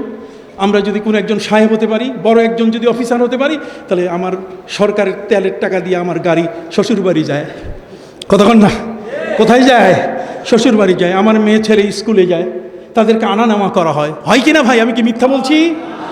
কাজে এই তাকওয়াটা আসবে না যতক্ষণ পর্যন্ত আল্লাহর ওলিদের কাছে হাত দেওয়া না হয়। বুঝতে পারছেন? তাহলে মোরাকাবা করতে গেলে কয়টা জিনিস লাগে? আবার বলেন, কয়টা? মোরাকাবা করতে গেলে 3টে জিনিস লাগে। একটা হলো আলিম, তার মানে আল্লাহ সব কিছু কি জানেন। সুবহানাল্লাহ বলেন। আল্লাহ সব কিছু কি জানেন, আলিম। আর আরেকটা হলো সামি, আমি যা কিছু করছি সব কিছু কি দেখতেছেন। আরেকটা হলো বাসির, তিনি দেখতেছেন। তিনি কি দেখতেছেন? বুঝেন? তার মানে আমি যা কিছু করছি, আমার নকল হরকত, আমার উঠা বসা, আমি কি গানের মজলিসে যাচ্ছি, সেখানে কি যাওয়ার পরে সেখানে কি ঢোল তবলার সাথে, সারিন্দার সাথে আমি কি এক হচ্ছি সেখানে? আপনারা কি জানেন তাসাউফের সবচেয়ে বড় বাধা, মানুষের দেহে মদ খাইলে যেমন মাতাল হয়, একটা মানুষের যদি গান শুনে তাহলে তার নফস মাতাল হয়ে যায়। এই জন্য নফসের মদ হলো গান। নফসের মদ হলো কি? আবার বলে না, নফসের মদ হলো কি? অতএব কোনো ব্যক্তি যদি গান শুনে তাহলে তার নফসটা নষ্ট হয়ে যাবে, এই নফসটা থাকবে না, তখন নফসটা নফসে আম্মারা হয়ে যাবে। ওয়া ইন্নান নাফসা লা আম্মারাতুম বিসসু ইল্লা মা রাহিমা রাব্বি। যদি আল্লাহ না বাঁচান তাহলে বাঁচার কোনো উপায় নাই। বুঝেন নাই? এই জন্য ইস্তেমাউল মালাহি মাসিয়াতুন, কত গানের মজলিসে বসা, এটা কি গুনার কাজ। জোরে বলুন, কিসের কাজ? গুনার কাজ। কথা বুঝে গেছে? ওয়াল জুলুসু ফিহা ফিসকুন, মজলিসে বসা শুনে শুনে গান শোনা এটা ফাঁসিকি কাজ। ওয়া তালাজ্জুজু বিহা কুফরুন, আর যদি তালি দেয় হাতে, ও চিৎকার দেয়, তাহলে সেটা হবে কি? কুফুরি, বউ তালাক হয়ে যাবে। অথচ আজকের আমাদের হাতে যে মোবাইলগুলো, এই শয়তানগুলো গান ঢুকাই দিছে, মসজিদের মধ্যে গান বাজ্যা উঠে, কতক্ষণ না মসজিদের মধ্যে কি গান বেজে উঠে। আমি কি ভুল বলেছি? জোরে বলেন। খবরদার, নফসের সবচেয়ে বড় শত্রু হলো কি? গান। গান শুনলে পরে তার নফসের তাকওয়া থাকবে না, তার নফসের মধ্যে যে পবিত্রতা এটা নষ্ট হয়ে যাবে, এটা ধ্বংস হয়ে যাবে। কথা খেয়াল করেছেন? অতএব আল্লাহ কিন্তু আমাকে দেখতেছেন। আল্লাহ কি দেখতেছেন? বাপ বেটা দুইজনে ওয়াজ শুনছে, বা আমার বেটা দুইজনে কি শুনছে? ওয়াজ শুনছে, যে আল্লাহ দেখেন। বাস, কিন্তু বাপের অভ্যাস হচ্ছে এই শীতের দিনে ওই খেজুরের রস চুরি করে খাওয়া। কথা বোঝেন নাই? ছেলেকে সাথে নিয়ে গাছের গোড়ায় দাঁড় করিয়ে বলছে যে আমি কিন্তু হাড়ি থেকে রস নামাবার জন্য উপরে উঠতেছি, যদি কেউ আসে তাহলে আমারে বলিস, কেউ দেখলে বলিস, তাহলে সাথে সাথে আমি নেমে যাব। কথা বোঝেন নাই? যখন উপরে উঠছে, উঠার পরে যখন হাড়িতে হাত দিছে, তখন ছেলে বলছে বাবা দেখছে, বাবা দেখছে। তাড়াহুড়ো করে নিচে নেমে এসে তার কাঁচা টাচা সব খুলাই দিয়ে বলছে, কে রে, কে দেখছে? কেউ তো নাই, খবরদার এরকম বলবি না। না বাবা বলবো না, তুমি উঠো। উপরে উঠার পরে যখন রস ঢালা শুরু করছে, তখন বলছে বাবা দেখছে, বাবা দেখছে, বাবা দেখছে। এখন তো সব কিছু ছেড়ে দিয়ে নিচে নামছে, নামার পরে ছেলেকে ধরছে, বেটা কে দেখছে কয় বাবা তুমি ওয়াজ শোনো নাই? আল্লাহ সব দেখেন, এই জন্য তুমি যে হাড়ি থেকে ঢালতেছো, কে দেখছে? সেটা বলুন, কে দেখছে? আল্লাহ দেখছেন। তাহলে আল্লাহর দেখা, এর থেকে আমি আল্লাহর দৃষ্টিতে আমি যেন একজন নেককার বান্দা হিসাবে থাকতে পারি। কথা বুঝেন নাই? এই জন্য হযরতে লোকমান তিনি বলছেন, ইন্নী খাদামতু আরবাতা আলাফিম মিনাল আম্বিয়া, আমি 4000 নবীর খেদমত করেছি। কয় হাজার? ইন্নী খাদামতু আরবাতা আলাফিম মিনাল আম্বিয়া, 4000 নবীর খেদমত করেছি। ওয়া হাসালতু মিনহুম সামানিয়াতা আশিয়া, আমি তাদের কাছ থেকে আমি 8টা জিনিস শিখেছি। কয়টা? দেখেন, 8টা জিনিস শিখেছি। হযরত লোকমান 1000 বছর তিনি পৃথিবীতে বেঁচে ছিলেন, যার নেক আমল, সুন্দর আমলের কারণে আল্লাহ তাআলা পবিত্র কোরআনে তার নামটা পর্যন্ত নিয়ে নোট করে দিয়ে আল্লাহ বলছেন, ওয়াইজ ক্বালা লুকমানু লিবনিহি ওয়া হুয়া ইয়াইযুহু ইয়া বুনাইয়া লা তুশরিক বিল্লাহ ইন্নাশ শিরকা লাযুলমুন। বাবার ছেলের নসিহতের যদি কেউ, বাবার কি দায়িত্ব ছেলের প্রতি যদি কেউ জানতে চায়, তাহলে সে যেন সূরা লোকমান পড়ে। কি পড়ে? সূরা লোকমান। সূরা লোকমান, এই সূরা লোকমান এটা যার নামে, সেই লোকমান কোনো নবী ছিলেন না, তিনি ছিলেন একজন জ্ঞানী মানুষ। সেই জ্ঞানী মানুষটি তার জীবনের সবচেয়ে বড়, উনি বলছেন আমি 4000 নবীর খেদমত করছি। ইন্নী খাদামতু আরবাতা আলাফিম মিনাল আম্বিয়া, 4000 নবীর খেদমত করেছি, এবং তাদের কাছ থেকে 8টা জিনিস আমি শিখেছি। বলবো 8টা? কথা বলেন, বলবো? একটা হচ্ছে ওয়াইজা কুনতা ফিস সালাহ ফাহফাজ কলবাক, ওয়াইজা কুনতা ফি বাইতিল গায়র ফাহফাজ আইনাক, ওয়াইজা কুনতা ফিল তুআম ফাহফাজ হালাকাক, ওয়াইজা কুনতা বাইনান নাস ফাহফাজ লিসানাক। উনি বলছেন যখন তুমি নামাজের মধ্যে থাকবে তখন তোমার কলবটাকে রশি লাগাও, এটা যেন জায়নামাজ থেকে ওই হিসাবের খাতা যেন বাইর না করে। কথা বলেন না? আপনারা বলছেন না কেন? বুঝতে পারছেন? তাসাউফের চর্চা কিভাবে চলে আসছে? পৃথিবীর আদিকাল থেকে তাসাউফের চর্চা চলে আসছে। ইজা কুনতা ফিস সালাহ ফাহফাজ কলবাক, যখন তোমার নামাজের মধ্যে তুমি থাকবে তখন কি তোমার কলবে রশি লাগাও, ঠিক আছে? কলবটা যেন নামাজের মুসল্লা থেকে বাইরে যাইতে না পারে। সুবহানাল্লাহ বলেন। ওয়াইজা কুনতা ফি বাইতিল গায়র ফাহফাজ আইনাক, আর তুমি যদি অন্য কারো বাড়িতে ঢুকো তাহলে তোমার 2টা চোখের রশি লাগাও, যাতে ওই বাড়ির ভিতরে কাউকে যেন দেখার চেষ্টা না করে। আপনি বুঝেন নাই? তাসাউফকারে কয়, বুঝতেছেন তো?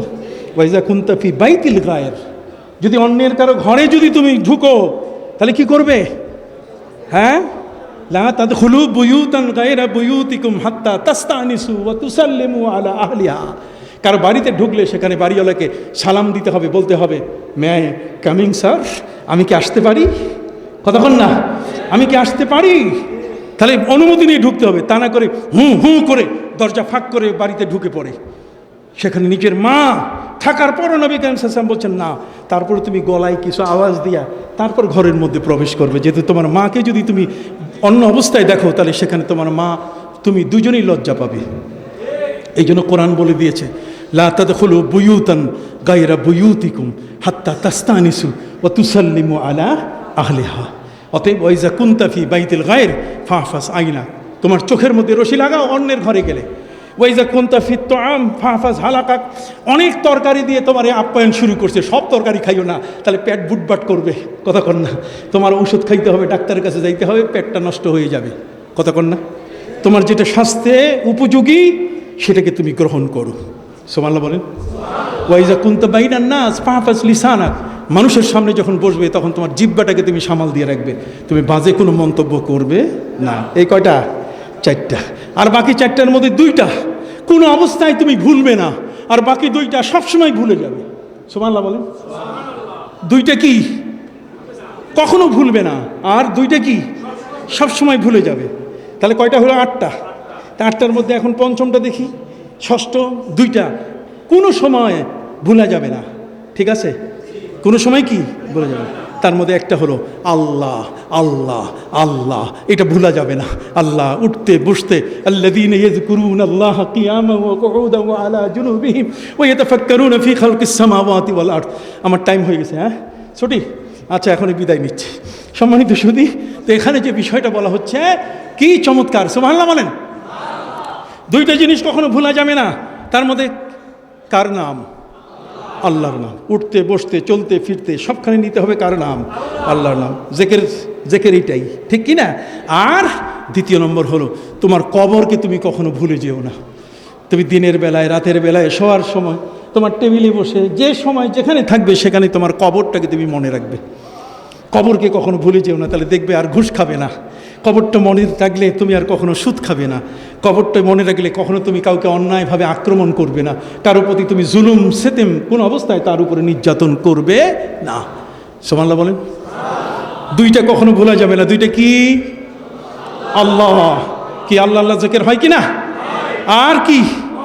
কবর ভোলা যাবে না। আর 2টা ভুলে যেতে হবে। ওয়া ইহসানুকা ইলা গায়রিক, তুমি যদি কারো উপকার করে থাকো তাহলে ভুলে যেও, নাহলে ওই বাজারটা ওর মাথার উপরে তোমার দেওয়ার ইচ্ছা করবে যে ওর মেয়ের বিবাহের ব্যবস্থা করে দিছি, কাজেই এই মালটা আমার বাসায় নিয়ে দে। লোকটা লজ্জায় পড়ে যাবে যে আমাকে, সে যেহেতু বোঝাটা নিতে বললো, আমি না নিলে কেমন হয়, কারণ সে তো আমার মেয়ের বিবাহের টাকা দিছে। কারো উপকার করলে সব সময় ভুলে যাবে। আর কেউ যদি তোমাকে কষ্ট দেয় এটাও ভুলে যাবে, সুবহানাল্লাহ বলেন। কেউ যদি কষ্ট দেয় এটাও তুমি কি ভুলে যাবে, তাহলে দেখবে তার উপকার করা তোমার জন্য সহজ হবে। আর যদি তুমি মনে করো যে সে আমাকে কষ্ট দিছে, তাহলে তুমি আর কোনোদিন তার কোনো উপকার করবে না। অতএব সম্মানিত সুধী, যে কথাটি বলছিলাম, মান খাশিয়ার রহমান বিল গায়েব ও যা আবি কালবিম মনিব, যে আল্লাহকে অদৃশ্য সেই মহান আল্লাহ, আমি চোখে তাকে দেখছি না কিন্তু উনি আমাকে দেখতেছেন, এই মোরাকাবা, এই চিন্তাধারা নিয়ে মনটাকে যদি আনুগত্যের সাথে উপস্থিত করতে পারে, তাহলে সেই ওয়া উজলিফাতিল জান্নাতু লিল মুত্তাকিনা গায়রা বাইদ, তাহলে সেই মহান জান্নাতের সে অধিকারী হবে। আল্লাহ সবাইকে কবুল করলেন, সকল আমিন। আসসালামু আলাইকুম ওয়া রাহমাতুল্লাহি ওয়া বারাকাতুহু।